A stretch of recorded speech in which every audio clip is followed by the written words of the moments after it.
Oh, that was foolish. Should have used the trolley. It's too heavy. As you've seen from the title of the video, no doubt, this week we're going to be looking at the clavicle.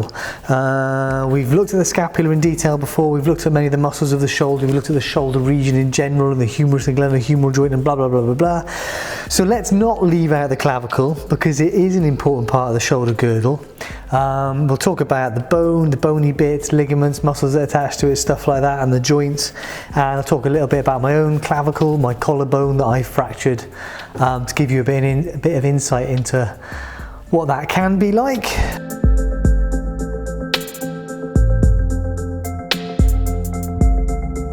So, okay, so what does the clavicle do? I mean, the thing you can see here is that, I mean, the thing about the clavicle is, look, it's this lovely S-shaped bone, and you can palpate it pretty much along its entire length in most people. Like I say, mine's got a knobble on it there. So, I don't know if you can see that. But there's a lump there, which is, am I banging my mic now? There's a lump there, which is where I fractured. The other side is normal, and this side there's a big lump where the bone went like that. There's a good reason why it went like that. I wonder if I got my x-rays. Must have a copy of my x-rays somewhere. Let's have a look at that. Now, the clavicle runs from the manubrium of the sternum, which is the axial skeleton. So we've got the vertebral column, the ribs, the sternum. That's the axial skeleton. That's the central bit, right? That's where your axial bit is. So the clavicle runs from the manubrium of the sternum out to the scapula. And then from the scapula, we have the glenohumeral joint. So the upper limb is hanging from the scapula. Now, posteriorly, we see that the scapula is not attached to any bone. It has a lot of muscles. It's covered in muscles which are supporting the scapula and holding it in place. What this does for us is it means the shoulder girdle is highly mobile, so we can put our arms and our hands into a wide range of positions, but it means that it's a little bit weaker, and all of these bones need to be supported by muscle, so there's a trade-off going on here. But it means that the clavicle is the only point at which the upper limb is connected bonally to the axial skeleton. So it acts as a strut. So cyclists often, the fractured clavicle is a fairly common fracture. It's a common fracture in cyclists. It's most commonly caused by a direct blow to the shoulder. So with me, I was cycling along. I've just done some tempo reps, and I was a bit chilly. So I got my ghillie out of my back pocket, you know, sleeveless vest, right, windproof thing, and started putting it on while I was cycling along. Didn't see the pothole. So yeah, the arms were up here, hit the pothole. Wheel bounced into the curb and I went over and landed on my shoulder like that. Yeah, I know. And landing on my shoulder caused pressure this way, and we'll see how well anchored this is, so it caused the bone to fracture like this. The key thing here is, and you'll see this on the TV if you're watching cycling on the TV and there's a crash and you see a cyclist on the floor and they try to push themselves up, so you sat on the ground because you just crashed, and you try and lift your ass off the floor and you can't, and that's what happened to me. So you sit down and you try and push yourself up, and it just doesn't work. There's no pain yet because it's just happened, but it's like, and instantly you know, I've broken my clavicle. And that gives you a clue as to what it does. So it's a strut. While most of this is hanging, most of the shoulder girdle is hanging from the axial skeleton by muscles, it's this strut that's very important in pushing it away from the axial skeleton and allowing those muscles to work and give you leverage to move the scapula and the upper limb. All right? Does that help? So if you think of a crane, you know, you got the struts and the support in the crane, it's a bit like that. So it's a strut, it's a mechanical strut, that's what it does. And when it breaks, that mechanical strut doesn't work and you can no longer push up. Now I was doing dips in the gym this morning because I do a lot of work on my shoulders just to keep them strong and safe. for the various sports that I do, if you watch the vlogs. That dip motion, the strut of the clavicle is crucial in allowing you to do that and to dip your body weight and push yourself back up against. That's another example of the clavicle acting as a strut doing its job. So that's what it's for. Now the other thing about it is, I don't think I've got a clavicle on its own, but that's fine, it doesn't matter, is it's got this lovely S shape. Isn't that nice? Really, really nice S shape. And it moves quite a bit. So if you palpate your scapula, right, you feel your scapula, and then you move your shoulder around, it moves a lot, right?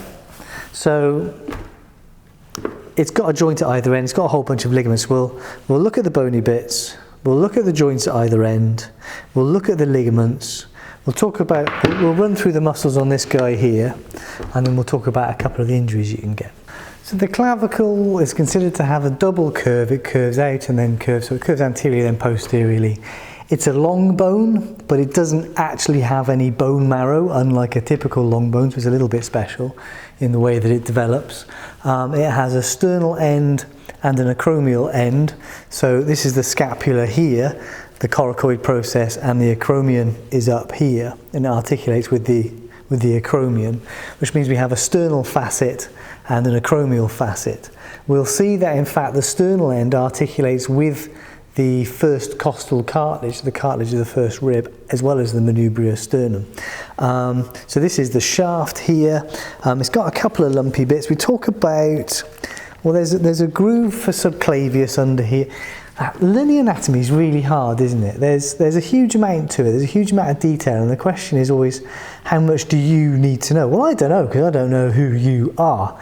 And in some videos I'm a little bit lighter, and in some videos I'm a little bit deeper, trying to tailor to different tastes and needs. But you know, I'll highlight the stuff that's important and kind of skip through the stuff that's less important. So things like, you know, the subclavian, the groove for subclavius, the conoid tubercle, and that sort of thing. Yeah, it's not crucial.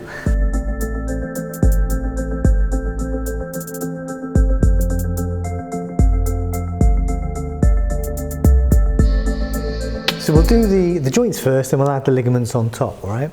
So at this end here, the medial end of the clavicle, we've got the sternoclavicular joint.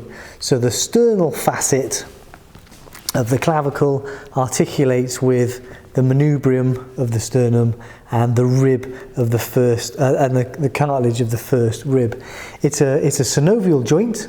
It has a fibrocartilaginous disc in there, and you may see it described as a plane joint or as a saddle joint. So a plane joint is like, you know, like your flat surface sliding thing, and your saddle joint has got a bit of a saddle shape to it. And if you think about the movements, you can do this on yourself, right? As you move your scapula, really. So if you pull your scapula anteriorly, if you pull your shoulder anteriorly, you can feel that this guy doesn't move. You can feel that the clavicle is moving this way and this way. So you can move your clavicle anteriorly and posteriorly, right, as you move your glenohumeral joint anteriorly and posteriorly, so it kind of angles that way. And then as you elevate and depress the shoulder as well, you can feel the clavicle at that sternoclavicular joint moving. So it's kind of moving in two directions, and we talk about a little bit of rotation there as well. So it's a proper synovial joint. There's a fair bit of movement there. Of course, don't forget when you breathe, you've also got that pump handle movement of the sternum, which is occurring here. But it's an incredibly strong joint. It's very rarely dislocated because of the ligaments tying it all together. The other end of the clavicle, the lateral end, as I said, it articulates with the acromion. So we have an acromial facet at the end of the clavicle there. This is another synovial joint. And again, this is described most commonly as a plane joint. So there's a little bit of sliding motion allowed. Now these two bones are anchored together really well, as we'll see, for a couple of reasons. And again, there is, I think studies generally show that in many people, or maybe most people, there's also a fibrocartilaginous disc in the acromioclavicular joint as well. And again, if you think about how this moves, there's kind of a little bit of movement there at this end as the scapula moves around the case to allow everything to move. And we're talking about struts, right? So if the clavicle is one strut, imagine if you had a second strut, if you had a second anchoring strut back here, like if the clavicle was anchored to the axial skeleton, you wouldn't be able to move your shoulders anteriorly and posteriorly, would you? They'd only hinge upwards and downwards because you'd have the two struts. Do you see what I mean? So you wouldn't be able to move your arms as freely. This is the principle of you having one strut in the shoulder girdle, right? Okay, ligaments. I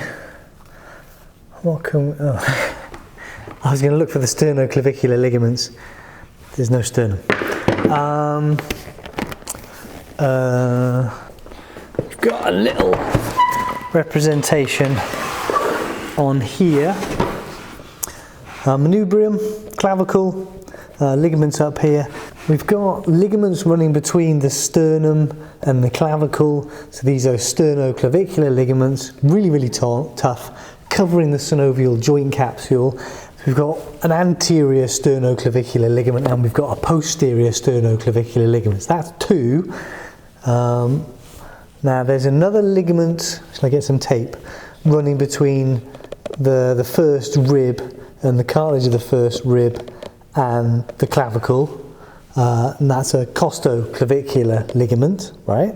Because of course, costal refers to ribs, doesn't it? And then, this might be a bit of a long ligament, but we have a ligament that actually runs from one clavicle over the sternum, the sternal notch there, to the other clavicle, and that would be the interclavicular ligament.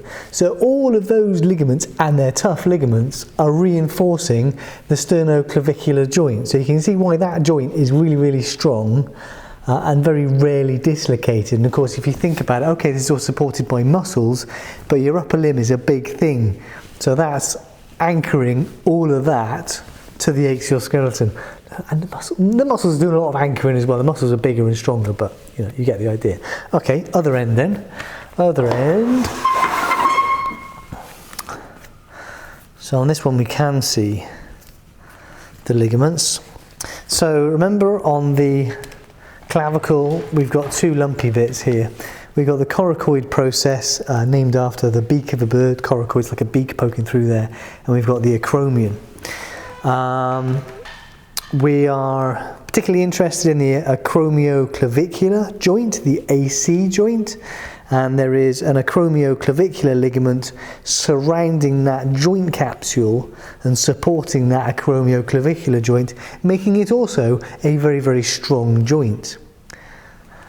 And you might think, oh, that's pretty good, that's enough, that's doing a good job, but no. There are two ligaments from the coracoid process to the clavicle. So together they get called the coracoclavicular ligament, which is very sensible, right? So that's running from the coracoid process to the clavicle.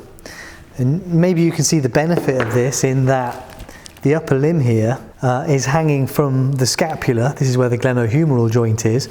So by tying the coracoid process to the clavicle, you're then hanging this weight of the upper limb from the clavicle as well. And when we look at the muscles, we'll see how the clavicle is also hanging from the axial skeleton by a whole bunch of muscles. There's a whole bunch of clever suspension stuff going on there, which helps in terms of, if you think about gravity and standing upright and anyway. Okay, so those are the coracoclavicular ligaments, and there are two of them, the conoid ligament and the trapezoid ligament. Now the conoid ligament is medial, and it's kind of, if we spin it around, you can see that it's kind of fan shaped. So when you look at it in textbooks, you look at it from like one perspective, it just looks like a line. But if you think about it in 3 dimensions, it's running from the clavicle, and that's the conoid tubercle that I was talking about that's under there. That's what that's for. It's for that ligament to attach to. And then that runs down and fans out to the coracoid process of the scapula. The trapezoid ligament then is lateral, and it's this ligament here. So those two ligaments together get called the coracoclavicular ligament. And the other thing they do is they force the clavicle and the scapula to be tied together and to work together as you move the shoulder girdle, right? So that's ligaments. So knowing about the joints is important, just know the names of them really, but then an understanding of the ligaments of the clavicle, that's the most important bit about the clavicle really, and also the relational anatomy of stuff around it. Now muscle wise we can work this out as we go. Look, I think there are 6 muscles. So here's sternocleidomastoid, boom, sternocleidomastoid, so it has 2 heads going to the, one going to the sternum, one going to the clavicle, so clido refers to the clavicle, and then of course it's coming from the mastoid process up here. So sternocleidomastoid, that's attaching to the medial most part of the clavicle. And we can see this muscle here as well. This is sternohyoid. So the hyoid bone's up here, you know, it's the hyoid bone there. It's running from the hyoid down to the, again, sternum and the clavicle. So it gets sternohyoid, it gets called sternohyoid, but it's actually attaching to the clavicle down here as much as anything else. Pectoralis major, so look on the inferior surface of the clavicle. Pectoralis major is attaching to, you know, a big bulk. Certainly we describe the medial third of the clavicle. On this model looks like a fair bit more than that. If we continue around inferiorly, then we've got the deltoid muscle, you know, the rounding of your shoulder. That's on the inferior side of your clavicle here, and that's continuous with the scapula then, with the acromion and the spine of the scapula. And then we can see this guy here. So here's trapezius, and this is what we talk about when we talk about suspensory things, suspending the upper limb from the axial skeleton. You can see how trapezius, the upper fibers of trapezius are running from the axial skeleton and they're spreading out to the spine of the scapula, so to the superior edge of the spine of the scapula, and to the superior edge of the clavicle. So then that's holding the clavicle and the scapula up, and then the deltoid is hanging on the other, everything's hanging off those bones, the deltoid supporting, holding the humerus into the joint and stuff like that. Is that 6?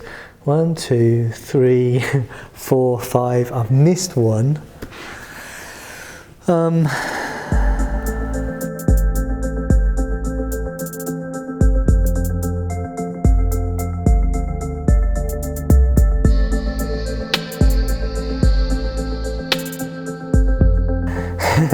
I missed the most obvious one. Subclavius. There's a muscle called subclavius that runs from the first rib and probably the first costal cartilage as well. It's inferior to the clavicle, and the reason I forgot it is because it's not on the model. I was working it out as I went, wasn't I? But subclavius is, as the name suggests, inferior to the clavicle, and it's kind of a slender muscle running along like this. It helps depress the clavicle, and probably with a clavicular fracture maybe even helps prevent the ends of the bone from going into bad places, and kind of holds it all together and pulls it in. So then the subclavius muscle is also helping anchor the clavicle to the axial skeleton, isn't it, in a similar way to the ligaments. Okay, so what can go wrong? 2 main things. Most common thing is a fracture of the clavicle, as I said earlier. So this most commonly, is it the most commonly fractured bone? It's going to be up there, isn't it? So it's often caused by a direct blow to the shoulder, falling on the shoulder, causing that strut to take too much force and snap. Snaps like a ruler, which means it might break in 2, or it might break into 3 pieces with 2 fractures, and it might break close. It might break in the middle, or it might break closer to one end or t'other. It can also break from a fall onto an outstretched hand, because these long bones are very good at transmitting force up their length. And as I described, these ligaments are so strong that force then gets transmitted across here, and the weakest bit gives way, which is the bone of the clavicle. So the joints are often described as being stronger than the clavicle itself. And that's why the clavicle tends to fracture rather than damaging the joints. If a joint does get injured, it's going to be this one, the acromioclavicular joint. And this is a separated shoulder, an acromioclavicular dislocation. or an AC separation or an acromioclavicular separation. That's what all those terms are referring to. They're referring to the same thing. It's not a shoulder dislocation. A shoulder dislocation describes the humerus usually dislocating inferiorly, but a separated shoulder is this acromioclavicular joint being separated. Now, because it's a synovial joint, there is a cartilage covering the articular surfaces, and as I said, there's often, usually, I don't know how common it is, but there's a fibrocartilaginous disc inside there. So if you look at this joint on an X-ray, there should be a gap between the acromion and the clavicle, and that would be normal. But so that's, you need to be able to recognize the normal situation. And if it's like a mild separation, and that gap might have got wider. If it's a significant separation, so you can have a grade 1, grade 2, grade 3 AC separations depending upon the damage to the soft tissues, then of course the clavicle might be apparent in the wrong, not in the right place. You might see a little bit of, it's in the wrong place there. So when I broke my clavicle, it was, I think, probably the most painful thing I've ever done, because it fractured, and then what happens is sternocleidomastoid, you see how if you've broken it here, then sternocleidomastoid, which is quite a big muscle, is going to quite happily elevate the medial third of the clavicle. So the clavicle tends to go up like this. I don't think trapezius has too much of an effect on it because it's quite well anchored at this end, but I could be wrong. But I mean, that's got to be a good thing, right? Because then it's pulling the fractured ends of bone away from all the important things in here, blood vessels, brachial plexus, and that sort of thing. But in my case, it meant that the two ends of the bone is filled with nerve endings, were rubbing against each other. So as long as I kept it completely still, it's okay. Pain, but okay. But as soon as it moved just a little bit, it's, green, horrible, horrific pain. So I had to have some nice painkillers just to get my cycling jersey off. So bear that in mind, that it can be incredibly painful. And if the bone hasn't moved much, then the advantage is you can let it form a callus on its own and it'll stitch together and repair quite nicely. All you need to do is have a sling and take the weight off the shoulder, take the weight off the clavicle, so it can't support any weight anymore. So you take the burden of the upper limb off it and wait for it to set. A bit better after a week, after 2 weeks, it's pretty good. You don't have the same sort of pain problems as the callus. They started to knit together and that sort of thing. Now I had a buddy who crashed his bike. We were racing in Austria? Yeah, we were doing triathlon in Austria, and he had a wet day on his race, and he crashed, I think, at the bottom of a descent or something. And he did the same, broke his clavicle, but the two ends were not touching. So he displaced the two ends of his clavicle that he'd fractured apart from one another quite happily. And he had very little pain. He still had to have painkillers, but he was much better off than I was because he didn't have the two bits of bone rubbing against each other. Downside was he had to have surgery to put the two ends back together and nail them together on a plate. Well, yeah, screw them together on a plate. That's what the pro cyclists do. They break it, surgery straight away, plate it together, and they can start training pretty soon again if they don't lose too much fitness. Crazy, isn't it? Now, the AC joint separation is potentially worse. Repairing bones is pretty easy. Repairing ligaments is very, very slow. Ligaments have a poor blood supply. Their biology is not really very well understood. It's not very well, the biology of tendons isn't very well understood, and ligaments is even worse. But they take a very, very long time to heal. If it's a really good tear, it might never heal.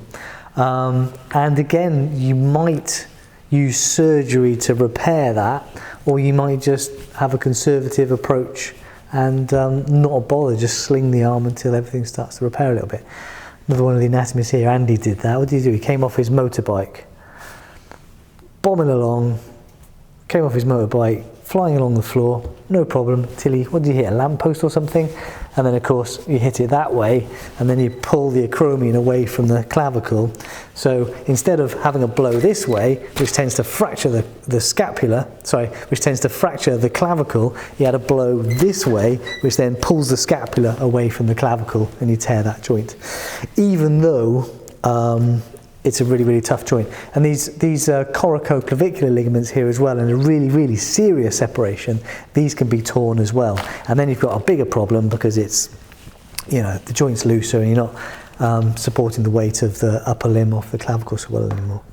So those are the two big ones. So the important stuff today is the ligaments at either end. That's the most important bit. Muscles should be added on to knowledge you have of this region anyway. Bony lumpy bits, there aren't many, and really the joints relate to the ligaments, and it's just the names of the joints you need to remember. All right, there we go. That was a bit of a trip down memory lane, wasn't it? See you next week.